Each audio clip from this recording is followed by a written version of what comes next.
नमस्कार। Super India news TV में आपका स्वागत है। मैं हूं राजेश आर्य। आइए देखते हैं आज का विशेष समाचार। अमर बेल, सरीखी वंशवादी राजनीति। परिवारवाद के खिलाफ प्रधानमंत्री मोदी का आह्वान वंशवादी राजनीति के विरुद्ध निर्णायक सिद्ध हो सकता है। वर्ष 1994 में आई फिल्म सरदार का एक दृश्य है।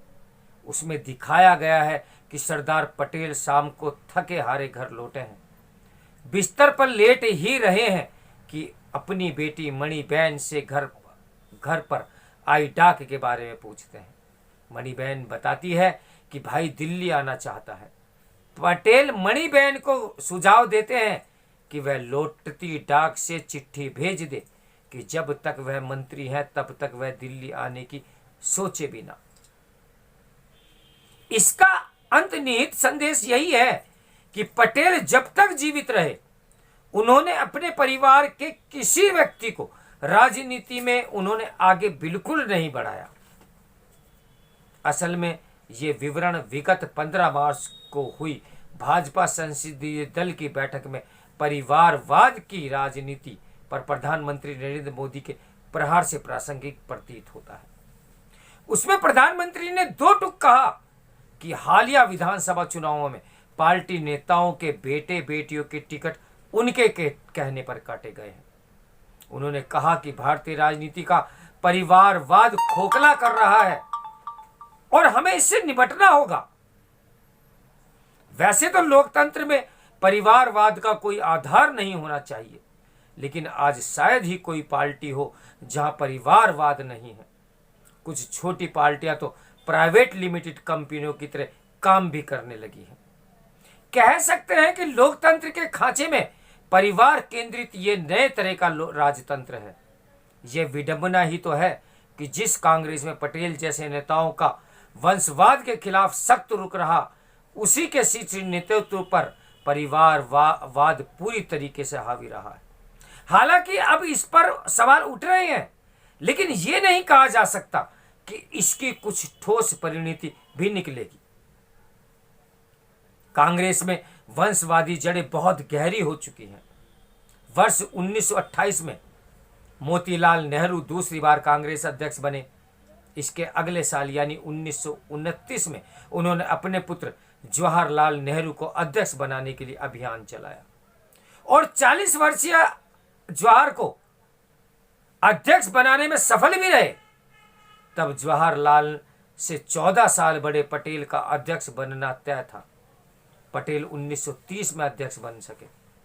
वैसे कुछ कांग्रेस नेता समय समय पर परिवारवाद के विरुद्ध आवाज भी उठाते रहे। इनमें श्री बाबू के नाम से विख्यात बिहार के पूर्व मुख्यमंत्री श्री कृष्ण सिंह का नाम प्रमुख है। 1957 के चुनाव में उनकी परिक्रमा करने वालों ने उनके बेटे शिवशंकर को टिकट देने की मांग रखी। तब श्री बाबू ने इसे संतानहीन बताते हुए कहा था कि परिवार में एक ही व्यक्ति को टिकट मिलना चाहिए। कांग्रेस में वंशवाद का दूसरा उदाहरण भी गांधी नेहरू परिवार से ही है। 1958 में पंडित नेहरू ने कांग्रेस कार्य समिति के 24 सदस्यों में से 41 वर्षीय इंदिरा गांधी को शामिल कराया और इसके अगले ही साल इंदिरा गांधी पार्टी के अध्यक्ष भी बना दी गई। भारतीय राजनीति में परिवारवाद के प्रस्थान बिंदु के रूप में इसे देखा जाता है। नेहरू के इस कदम का देहरादून से संसद सदस्य और उनके नजदीकी महावीर त्यागी ने तीखा विरोध किया था। नेहरू को लिखे पत्र में त्यागी ने कहा था कि इस ख्याल में मत रहना कि इंदु के प्रस्तावों और समर्थकों में जो होड़ हो रही है वे इंदु के व्यक्तित्व के असर से है। 100% यह आपको खुश करने के लिए किया जा रहा है। ये समझ लो कि अब कांग्रेस में पद लोलुपता और व्यक्तिवाद का वातावरण छा गया है। परिवारवाद को लेकर लोकसभा में डॉक्टर लोहिया की भी नेहरू से तीखी झड़प हुई थी। आज कानून के मुताबिक हर पार्टी में निश्चित अवधि के बाद चुनाव होता है। हालांकि हकीकत में यह महज औपचारिकता ही तो होती है, क्योंकि चुनाव पहले से तय होता है और अमूमन परिवार के सदस्य को ही चुना जाता है। पूर्वोत्तर के राज्य मेघालय में पीए सगमा के बेटे कोनार्ड सगमा सत्ता संभाले हुए।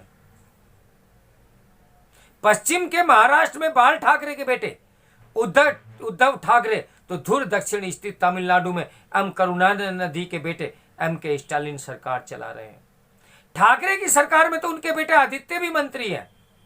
वहीं स्टालिन का पूरा कुनबा ही राजनीति में सक्रिय है।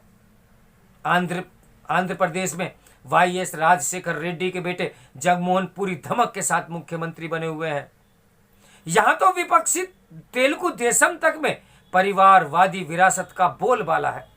पड़ोसी तेलंगाना में भी अलग राज्य के मुद्दे पर केंद्रित तेलंगाना राष्ट्रीय समिति जैसे दल के मुख्यमंत्री के चंद्रशेखर राव की पार्टी पूरी तरीके से परिवार केंद्रित हो गई है।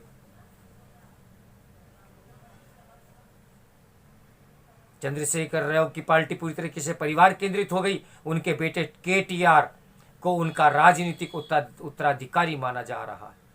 कर्नाटक में एचडी देवगौड़ा की तीसरी पीढ़ी सक्रिय राजनीति में उतर आई। ओडिशा में लंबे अरसे से सत्ता पर काबिज नवीन पटनायक भी अपने पिता बीजू पटनायक की विरासत को आगे बढ़ा रहे हैं। यही हाल झारखंड का है।